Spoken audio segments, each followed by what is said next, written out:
Welcome to my adventure sailing 1000 nautical miles single-handed from the Netherlands to Guernsey in the Channel Islands and back to the Netherlands. Join me on this adventure in the treacherous English Channel.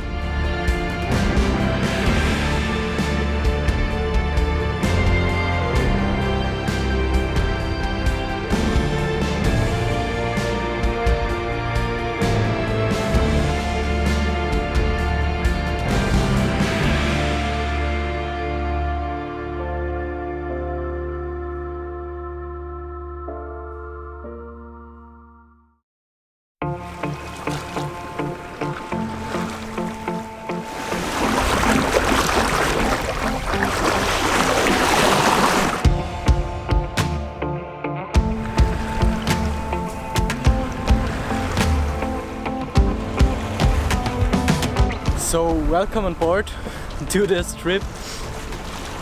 Yeah, we are sailing towards Amsterdam now, then going through the North Sea Canal to IJmuiden on the other side. We'll probably reach IJmuiden and with that the English Channel at around midnight or shortly after midnight. And then it's on to sail along the English Channel towards Dover, along the Dutch coast, the Belgium coast, and towards Calais and Dover, through the Strait of Dover, and then further on towards Cap de la Hague and our final destination, Guernsey. But first off, let's get to Amsterdam. And let's cook something because I've not eaten anything for the whole day, and it's 1900.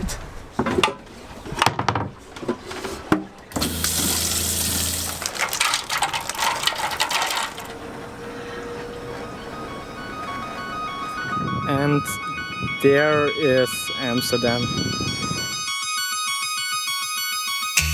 After a satisfying dinner, the wind quieted down.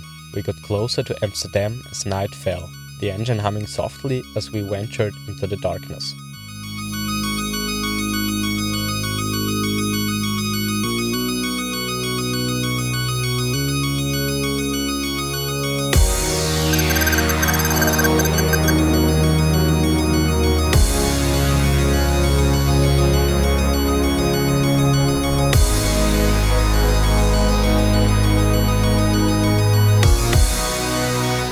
So we made it to the Oranje locks into the North Sea Canal, or Amsterdam, but I'm not sure if they still open at this time, because I'm moored here now for 10-15 minutes and all signals are still on red.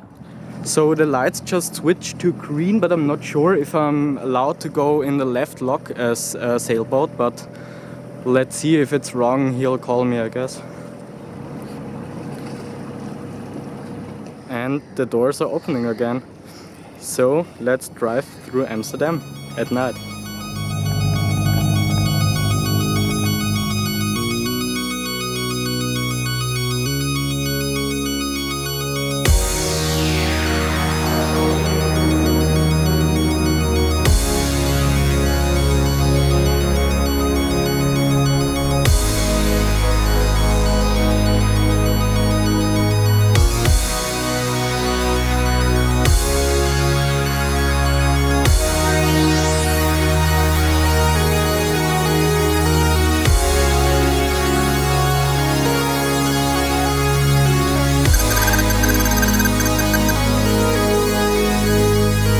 So after around 3 hours in the canal, we finally approach the IJmuiden locks on the North Sea side. So the left lock just switched to green. So let's get into it and head right into the North Sea. Let's go.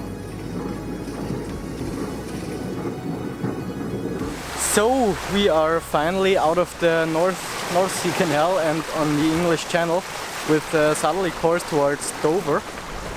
And now that we are out of the canal, it is finally possible to get some sleep in 15-minute intervals or so.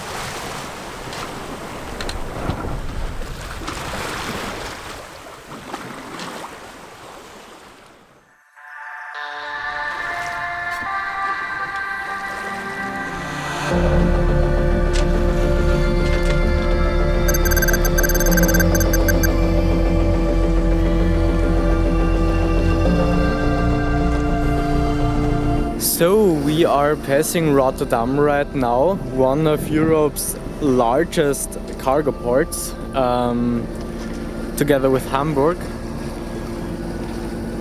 And I took the sails down a few hours ago because of the lack of wind, absolutely no wind. And the Genoa just slapping around in front there. But now it seems that there is a bit of wind again, so I think we can hoist the sails. Navigating the entrance of the harbor of Rotterdam is a thrilling challenge. With around 30,000 cargo vessels arriving annually, this gateway stands as Europe's second largest harbor, a pivotal hub in the continent's logistical tapestry.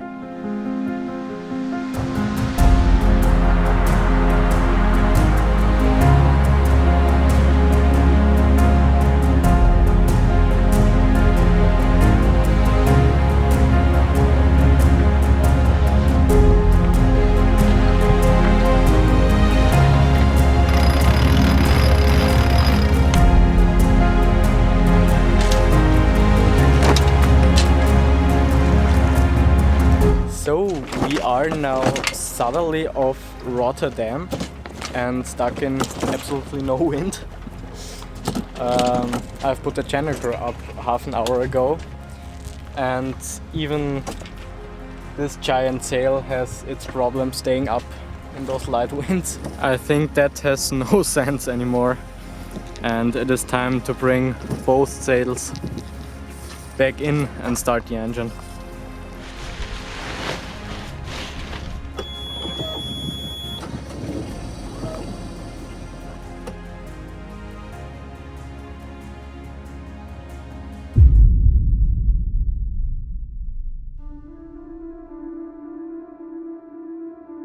Okay, so we have a problem. I had an engine failure. I was motoring for around 2 hours, and then suddenly when I was in the foredeck, suddenly the engine stopped out of nowhere. My first assumption was the diesel tank is empty, so I transferred 20 liters of diesel into the tank, but unfortunately nothing. Fortunately, the wind picks up and I decide to do something I've never done before. Setting course for a planned emergency port en route. The goal now is Zeebrugge. So, a short update. As you can hear in the background, the engine is running again.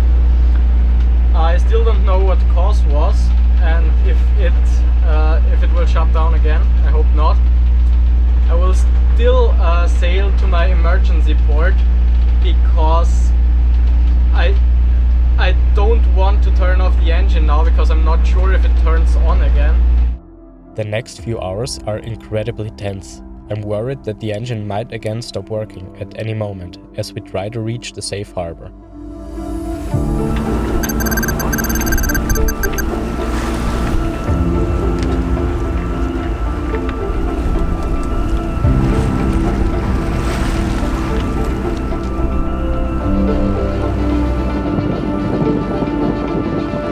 To be honest, the harbor entrance here is pretty scary. I don't really know where I have to go. I think around that corner where the green light is.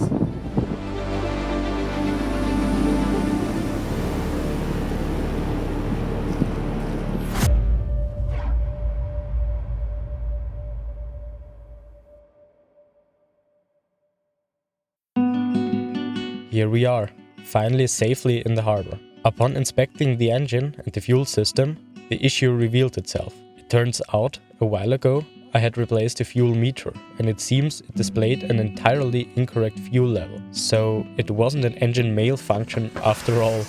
I had simply run out of fuel. With the issue solved, I found myself with some time to explore Zeebrugge before embarking on the next leg.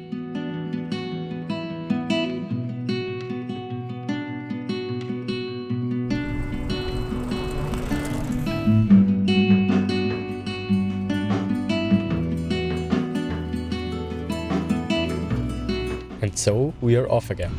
Bye. A quick stop at the gas station and it's time to leave Zeebrugge behind. So currently I'm motoring out of Zeebrugge towards the English Channel and Dover. As far as now the engine is running without problems. I hope that stays so, but I think I should have fixed it yesterday. So let's see and get out of the harbor.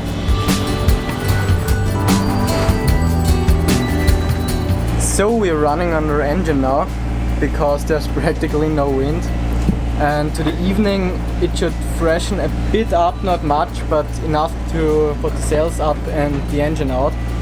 I hope that is right, and let's move on towards Dover.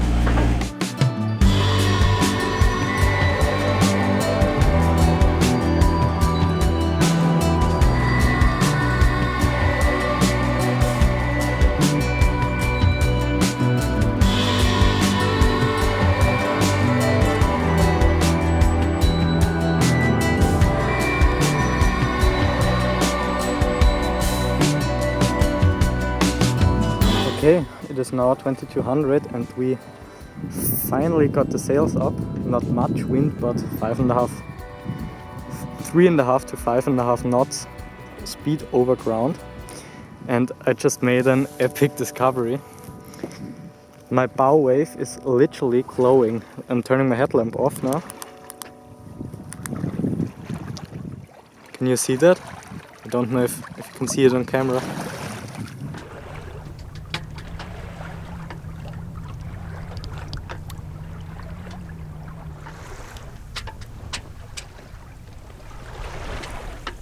We have enough wind to stay under sail. I hope that those conditions stay over the night or even get better. That would be great. Yeah, but let's head into the night.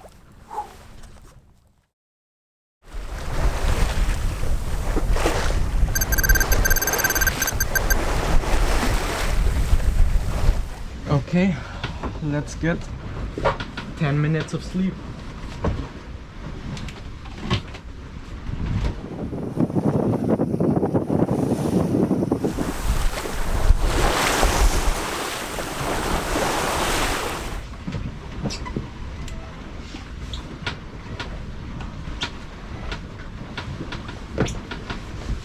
So we just passed Dunkirk and left it on the port side, and now taking our way up towards Calais on the opposite side of Dover, and slowly we have the tide against us with 1.5 knots. In the English Channel, you never get a rest of passing cargo ships. After spotting one heading directly at me, I decide to tack and let it pass into the darkness.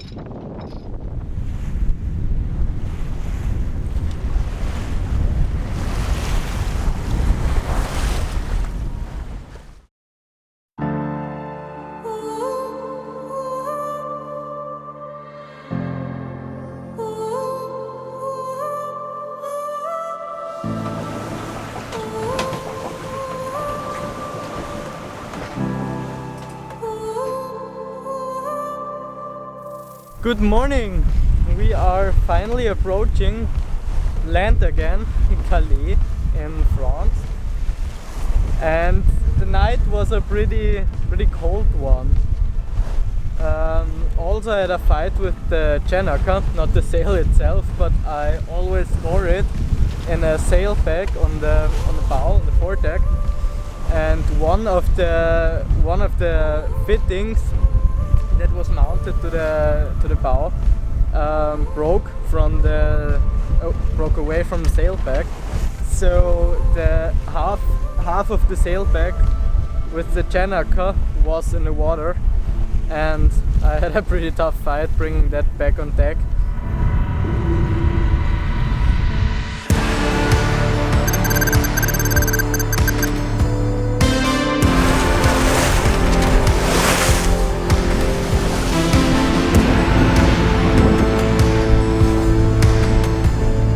So while we're bashing upwind, along the French coast. I'm making myself something for breakfast.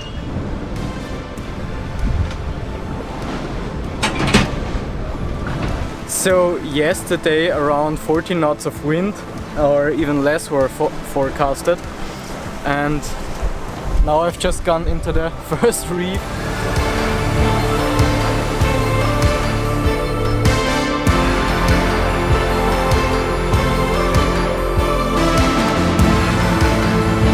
Okay, so I've decided to head into Buologne because first I noticed that my autopilot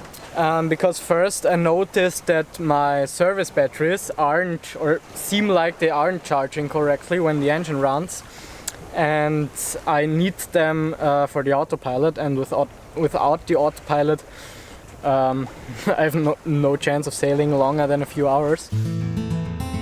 For the second time now on this, which should be a non-stop trip, we headed into port.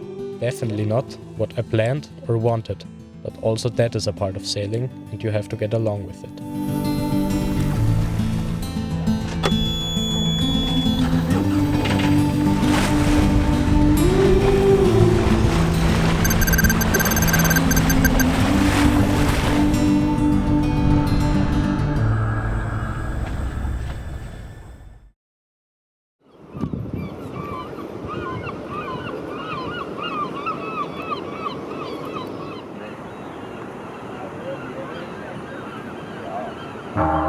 Here we find ourselves once more, unexpectedly in a harbor we never intended to visit. Yet, after fixing the battery problem, a window of opportunity opened up for me to dive into the charms of Buologne before our journey resumed in the evening.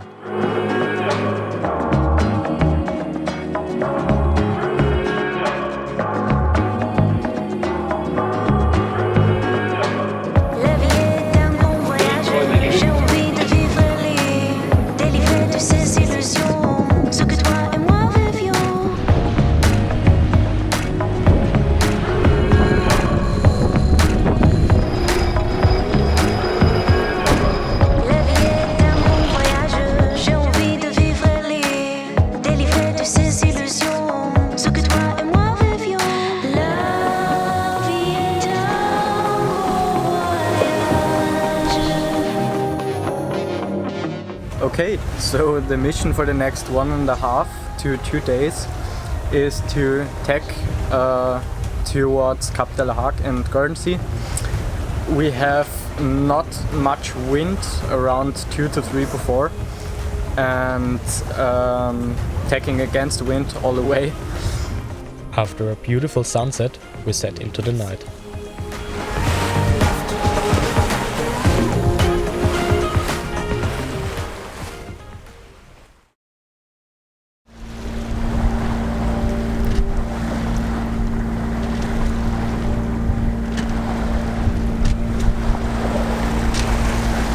So we are doing just 3.5 knots right now over ground. That is because we have the current right on the bow for the next 3.5, 4 hours. Okay, so the engine is running and the wind is practically gone. So I'm gonna get the sails down.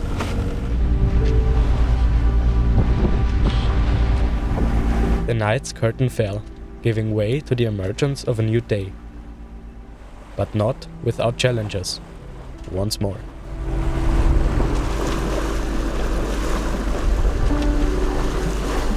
So the problem basically is that the starter battery of the engine is charging at around 14 volts as it should be while the engine is running as now. But the service batteries aren't charging. They were charging when I left the port, and I tested it in port after I repaired it. But the fuses went out, and I don't know why, but I can't continue like this. And yeah, let's get into Dieppe and see how we continue.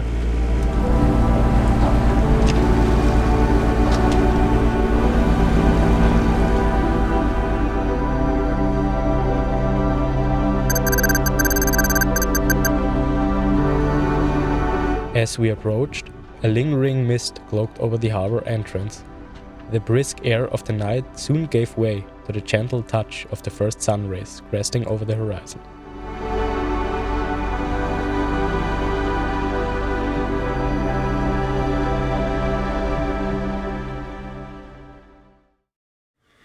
Okay, so I just checked in at the harbor office and paid for 2 nights, even though I'm just staying for 1, because I arrived before 11 a.m. That was a bit of a discussion, but I can change it.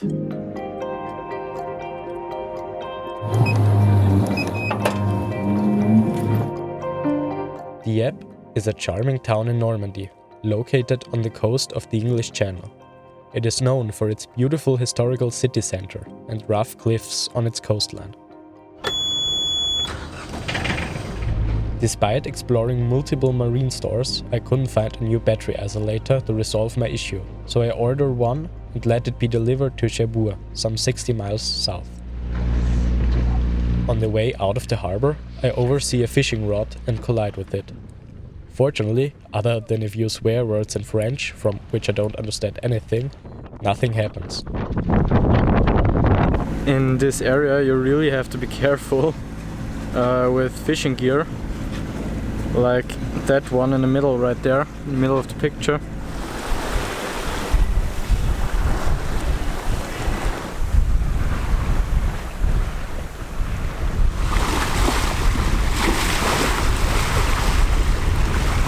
Okay, so there's a thunderstorm front passing me right now on the west side here, and I'm a bit concerned about it, to be honest.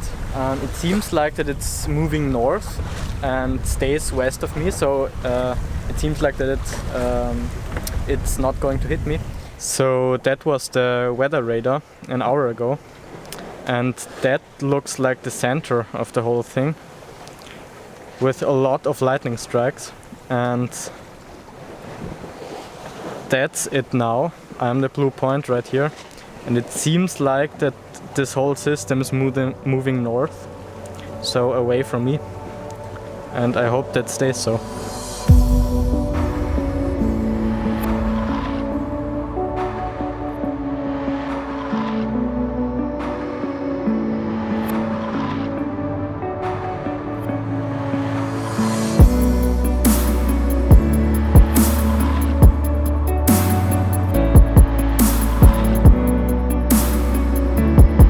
Okay, so there's finally wind coming again, but that cloud over there makes me a bit nervous. So that wind we just saw was only from the cloud, and we're now moving along under sail at around 3 knots.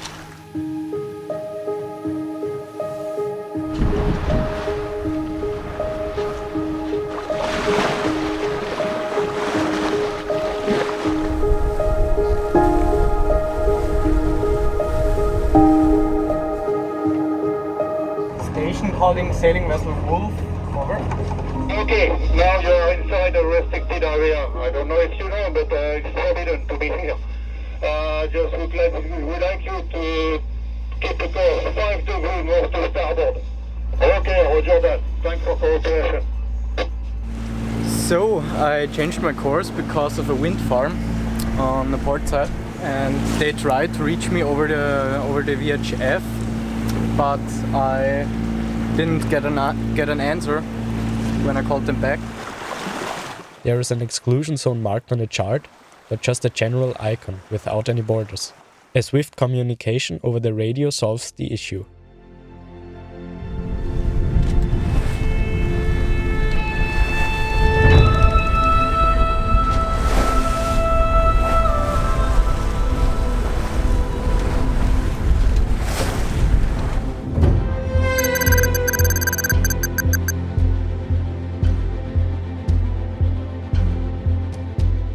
Okay, so good morning. The night went relatively smooth. Despite a few cargo ships I had to avoid, but we are now racing toward Cherbourg with 7.5 knots in peaks, and at sunrise I put in the second reef and felt the channel in a bit, because the wind picked up a lot over the night, and I expect that we see Cherbourg in around 4.5 hours, so that's great. But that couldn't be further from the truth. What I anticipated to be a few more hours to Cherbourg turned into an entire day. The relentless current turns, surging against us at 4 knots.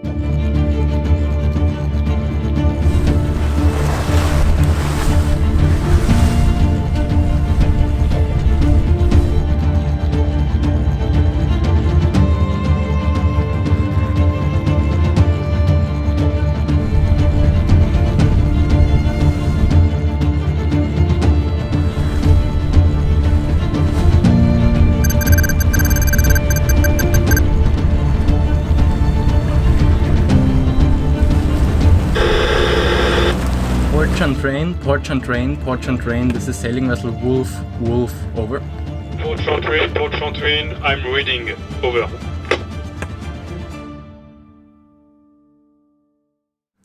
So, after 6 hours of heavy upwind sailing against around 6/4 gale winds and 3.5 knots current, I'm finally in the marina here in Cherbourg. And the main reason to come into this marina, because Guernsey is basically right around the corner, rounding Cap de la Hague, and you're there. But the main reason I came into this marina is because my parcel arrived with the new battery isolator, and I just got it from the harbor office. So I will install that in Guernsey and want to leave the marina tomorrow around midday or afternoon with falling tide to not have to sail against current again. That definitely wasn't fun. And rounding Cap de la Hague with perfect current, so that's the plan. Nestled along the English Channel, Cherbourg beckons sailing enthusiasts with its historic port-down charm. The sheltered harbour serves as a secure starting point for both serene coastal cruises and challenging open water ventures. The Rolex Fastnet race, one of the most prestigious offshore yacht races, plays a significant role in Cherbourg's maritime identity.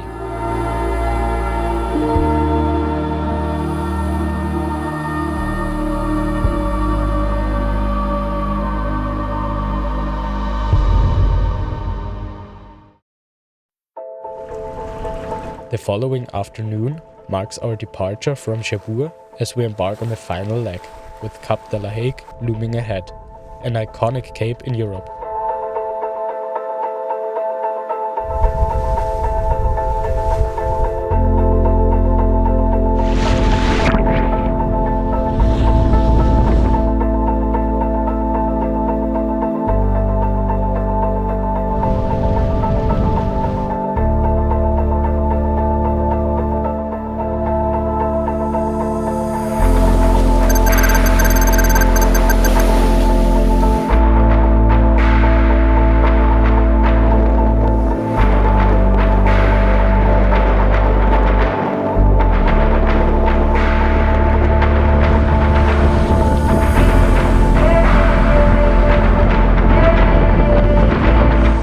Okay, so we are now rounding Cap de la Hague, and we have 3.9 knots of current in the back and currently doing 8.6 knots over ground and tacking along around the cape, and that was an absolute epic sunset right now.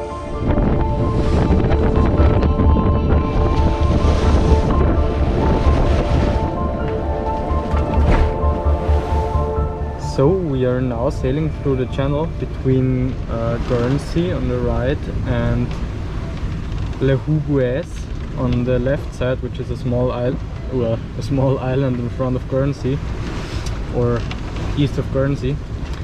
And we still have current in the back with 1 knot, if that's right, making nearly 6.8 knots over ground, 7.2. So we are racing towards St. Peter Port, And yes, that's a bit tricky here in the dark because you can't see anything of the islands around. Some silhouettes, but not more. But yes, we should be good to go.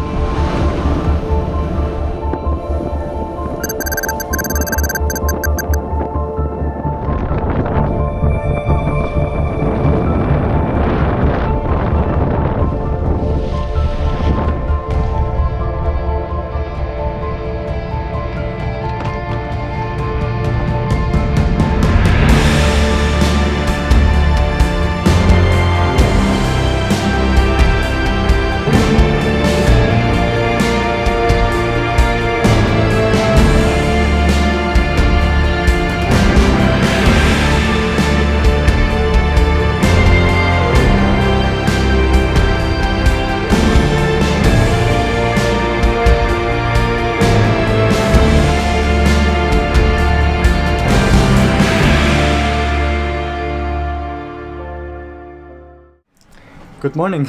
So yesterday I arrived here in Guernsey in the middle of the night and stayed outside the marina at the waiting pier, and I want to finally get the installation of the new battery isolator done. So yeah, that's the plan for today. And of course, very important when you're working on the electrics, loosening all the negative cables on the batteries. Completing the installation stretches far beyond the initial estimates, consuming a total of 4 days.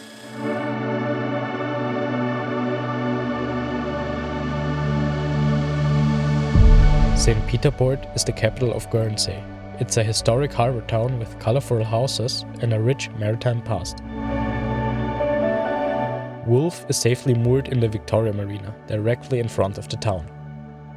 With the work finally done, I had 1 day left on the island to explore what Guernsey has to offer. But before that, let's get some breakfast in the town centre. Okay, so I have a bit more than halfway now, but it's getting long. We're getting closer to the bay. So Guernsey really is like a bit of a mix between the Caribbean islands from the looks, between the Caribbean islands and that classic British or Irish style. Finally, that right there seems to be it, and it's already looking epic.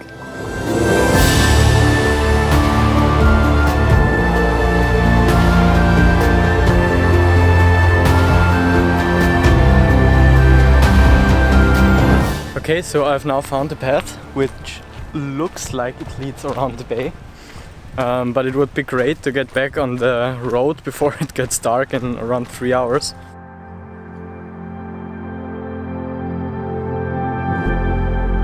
The Mule-in-Hute Bay is one of many bays along the wild westerly coast of Guernsey. The coastal landscape bears witness to the enduring echoes of the Second World War, underscoring the strategic role played by Guernsey during that historic chapter.